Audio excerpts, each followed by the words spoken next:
Hello guys, आज electrical info में जो हमारा टॉपिक है वो है components of electrical power substation. Basically जो हमारे सबस्टेशन में जो भी इलेक्ट्रिकल के कंपोनेंट लगते हैं उनके बारे में हम डिटेल में आज बात करेंगे। तो वैसे आपको मैंने पहले पिछली वीडियो में बताया है कि हमारा जो सबस्टेशन है वो करता क्या है। बेसिकली वो इन्हीं सब जो इलेक्ट्रिकल के इक्विपमेंट हैं या कंपोनेंट हैं, इनकी असम्बली को हम सबस्टेशन कहते हैं। और इन्हीं की वजह से हम वोल्टेज की ट्रांसफॉर्मेशन करते हैं, टाइज करते हैं, सर्किट को स्विचिंग करते हैं और प्रोटेक्शन देते हैं अपने सिस्टम को। सबस्टेशन में जितने इक्विपमेंट है और जो ट्रांसमिशन लाइन आ रही है और जो डिस्ट्रीब्यूशन हमारे फीडर निकल रहे हैं। तो बेसिक हम आ जाते हैं। पहले मैं बता दूं कि कौन कौन से इक्विपमेंट हमारे लग रहे हैं, फिर हम उनके बारे में थोड़ा सा ओवरव्यू आपको देंगे। तो सबसे पहले पावर ट्रांसफार्मर है। तो ट्रांसफार्मर के बारे में हम लोगों को ज़रूर पता होना चाहिए अगर हम इलेक्ट्रिकल फील्ड में काम करते हैं। उसके बारे में मैं आगे जाके बताऊंगा, लेकिन पहले मैं ये सबको बता दूं कि कौन कौन से इक्विपमेंट लगे हुए हैं। सबसे पहले पावर ट्रांसफार्मर है जी। उसके बाद सर्किट ब्रेकर लगता है और current transformer, potential transformer, isolator होते हैं, विद अर्थ स्विच होता है, wave trap, PLCC, protection relay, lightning arrester, battery bank. ठीक है, ये मैंने एक तरतीब से नहीं बताया लेकिन उनकी प्रायोरिटी के हिसाब से बताया आपको। बेसिकली जब लाइन एंटर होती है तो वो स्टार्ट जो होता है, या तो उधर सर्ज अरेस्टर, लाइन अरेस्टर लगता है, या फिर हम आइसोलेटर्स लगाते हैं। ठीक है, उसके बाद वो एंटर करता है सर्किट जो भी होगा किसी भी लाइन का। लेकिन मैंने इधर प्रायोरिटी के हिसाब से बताया कि सबसे पहले पहले मैंने पावर ट्रांसफार्मर के बारे में बात की है। तो अब स्टार्ट करते हैं अपने पावर ट्रांसफार्मर से। हमें पता है कि अगर जो बंदा इलेक्ट्रिकल पावर से रिलेटेड है तो उसे पता होगा कि जो हमारा ट्रांसफार्मर होता है, बेसिकली ये क्या कर रहा होता है, ट्रांसफॉर्मेशन ऑफ वोल्टेजेस कर रहा होता है। ठीक है जी, और रेगुलेशन ऑफ आउटपुट वोल्टेज भी करता है। लेकिन बेसिक जो काम है ये जो है, हमारे वोल्टेज को या तो स्टेप अप करता है या स्टेप डाउन कर रहा होता है।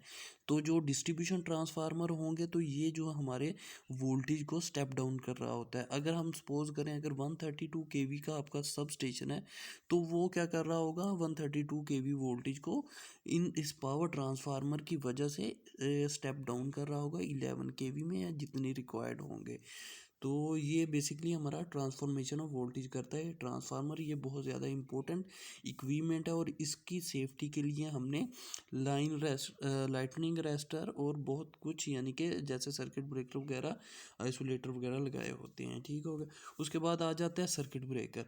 तो circuit breaker basically different types के होते हैं, जिसके बारे में हम बाद में किसी जो हमारा टॉपिक होगा इस डिटेल में बात करेंगे। लेकिन इसमें जो मैं बेसिक उसका काम बताऊंगा कि अगर हमने रूटीन मेंटेनेंस करनी है, रूटीनली जो हमारी होती है 6 मंथ के बाद या 1 ईयर के बाद, या वैसे अगर कोई फॉल्ट आ जाए, अगर कोई फॉल्ट आ जाएगा तो उसमें भी ये क्या करेगा, हमारा जो सर्किट ब्रेकर है वो क्या करेगा, हमें ट्रिपिंग करवा देगा और हमारा सर्किट क्लोज हो जाएगा। ठीक हो गया जी। और सर्किट को एंटर नहीं होने देगा और जो हमारे इक्विपमेंट होंगे उन्हें सेव करेगा। तो ये मैंने एक SF6 का जो है सर्किट ब्रेकर बनाया है। ठीक है, इसकी इंसुलेशन जो है बहुत ज़्यादा ऑलमोस्ट 3 to 4 टाइम बेटर होती है दूसरा जो ऑयल ऑयल का जो ब्रेकर होता है। ठीक, आगे हम आ जाते हैं जी। जो हमारा है वो सीटी आ जाता है। सीटी भी बहुत इंपॉर्टेंट है हमारे सबस्टेशन में।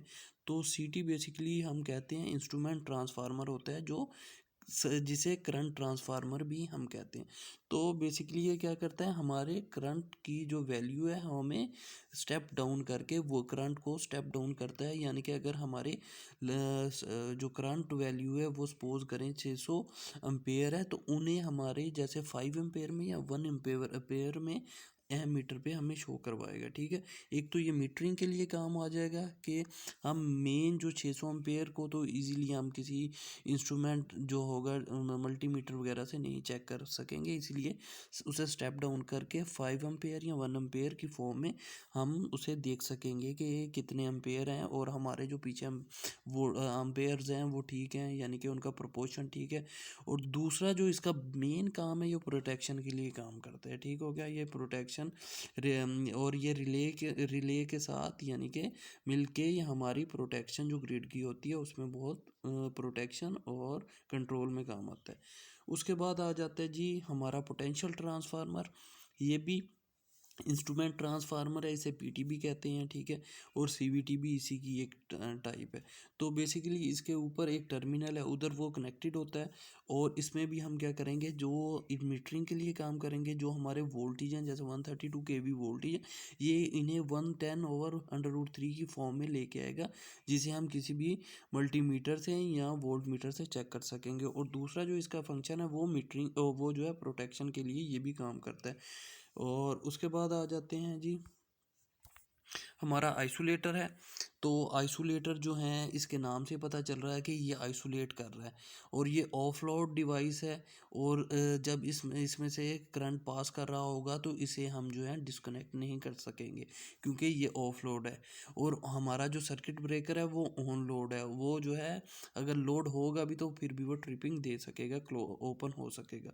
लेकिन जो हमारा आइसोलेटर होता है, ये हमारा जहाँ से लाइन इंटर हो रही है, सर्किट इंटर हो रहे हैं ट्रांसमिशन लाइन के ग्रिड के अंदर, तो ये क्या करते हैं, अगर हमारी ज़रूरत के हिसाब से हम इसे आइसोलेट कर सकते हैं, यानी कि ओपन क्लोज कर सकते हैं। जब हम किसी भी अपनी मेंटेनेंस या किसी वजह से इसको ओपन करते हैं तो फिर क्या होगा, उसके साथ अगर अर्थ स्विच लगा होगा, ठीक है। बेसिकली जो आइसोलेटर और अर्थ स्विच इकट्ठे असेंबल भी किए होते हैं, ठीक है।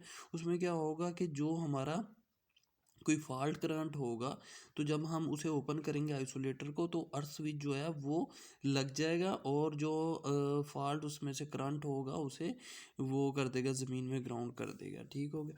उसके बाद आ जाते हैं वेव ट्रैप। ये बेसिकली जो 132 केवी से बड़े हमारे ट्रांसफार्मर होते, सॉरी, सब स्टेशन होते हैं, उनमें हम लगाते हैं।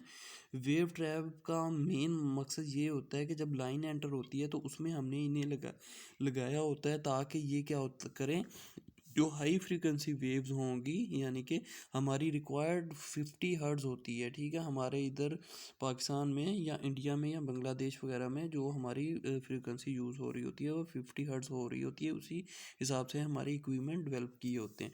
लेकिन अगर ज़्यादा फ्रीक्वेंसी आएगी तो वो हमारे इक्विपमेंट को नुकसान पहुंचाएगी, इसलिए ये वेव ट्रैप लगा होता है, ठीक है। लाइन जहाँ से एंटर होती है, तो ये क्या करता है, जो ये लो पास फिल्टर के तहत काम करता है, यानी कि लो फ्रीक्वेंसी को जाने देगा और हाई फ्रीक्वेंसी को ब्लॉक कर देगा या ट्रैप कर देगा, ठीक है। तो उसके बाद आ जाता है पीएलसीसी। तो ये भी वेव ट्रैप से के इक्विवेलेंट है, क्योंकि वेव ट्रैप जो है वो हाई फ्रीक्वेंसी को रोकेगी, लेकिन ये क्या करेगी, जो हमारा पीएलसीसी है ये उसी हाई फ्रीक्वेंसी को यूज़ करेगी, ठीक है।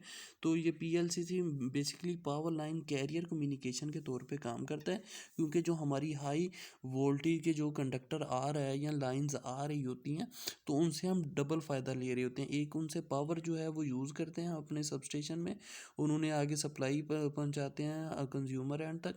और दूसरा, उससे हम जो है सबस्टेशन टू सबस्टेशन आपस में कम्युनिकेशन के लिए काम करते हैं, by placing PLC in the control room. तो ठीक है, वो जो हमारी हाई फ्रीक्वेंसी होगी, जो 3K से लेके तकरीबन 800 किलो हर्ट्ज़ तक होगी फ्रीक्वेंसी होगी, उससे उससे हम आपस में कनेक्ट राब्ते में होंगे, दोनों जो ग्रिड के होंगे, सब स्टेशन, जो भी पिछला सब स्टेशन और आगे वाले सब स्टेशन।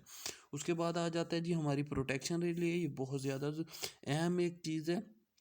तो बेसिकली ये प्रोटेक्शन रिले जो होती है, ये सेंस करती है जो भी इम्बैलेंस आएगा सिस्टम में, कुछ भी इम्बैलेंस यानी कि आएगा हमारे सिस्टम में, तो ये उसको सेंस करेगा और क्या करेगा, फिर हमारे ये जो है ट्रिपिंग सिग्नल चलाएगा, जिसकी वजह से हमारा जो सर्किट ब्रेकर है वो ओपन हो जाएगा और हमारे सिस्टम को यानी कि कोई नुकसान होने से बचाएगा। उसके बाद आ जाता है जी लाइटनिंग अरेस्टर या सर्ज अरेस्टर। लाइटनिंग अरेस्टर और सर्ज अरेस्टर हमने देखा होता है कि ये हमारे, एक तो जहाँ से लाइन एंटर हो रही होती है उधर लगा होता है, और एक जो है और हमारे ट्रांसफार्मर के पास ये आगे और पीछे भी लगाए जा सकते हैं। और इसमें ये क्या करता है, जो लाइटनिंग हमारी यानी कि लाइटनिंग स्ट्राइक होती है, उसकी वजह से हमारे वोल्टेज बहुत हाई हो जाते हैं, उनको क्या करता है, ग्राउंड कर देता है। या अगर कोई हमारे दूसरे यानी कि स्ट्रीम वोल्टेज ज़्यादा हो जाएं, ठीक है, तो सर्ज वोल्टेज आ जाएं, उनको भी ये ग्राउंड कर देगा। और उसके बाद आ जाता है जी लास्ट पे बैटरी बैंक। बैटरी बैंक बहुत इंपॉर्टेंट होता है क्योंकि ज़्यादातर हमारे जो वो हमारे जो कंट्रोल सिस्टम है वो हमारा डीसी सप्लाई पे चल रहा होता है। और प्रोटेक्शन और कंट्रोल के सारे जो सिस्टम है वो हमारे बैटरी की वजह से डीसी सप्लाई बैटरी उन्हें पहुंचाती है, जिसकी वजह से हमारा सिस्टम चल रहा होगा। और इमरजेंसी जो सिस्टम भी होता है किसी सबस्टेशन या ग्रिड स्टेशन में, वो भी बैटरी बैंक की वजह से चल रहा होता है। होप आपको ये जो सब इलेक्ट्रिकल जो सबस्टेशन के इक्विपमेंट है उनके बारे में मैंने आपको बताया, जिससे आपको क्लियर हो गया होगा कि कौन सी चीज़ कहाँ लगेगी और उनका क्या फ़ायदा है। और अगली वीडियोस में हम इन सब पे इंडिविजुअल डिफरेंट वीडियोस बनाएंगे। होप आपको वीडियो अच्छी लगी होगी।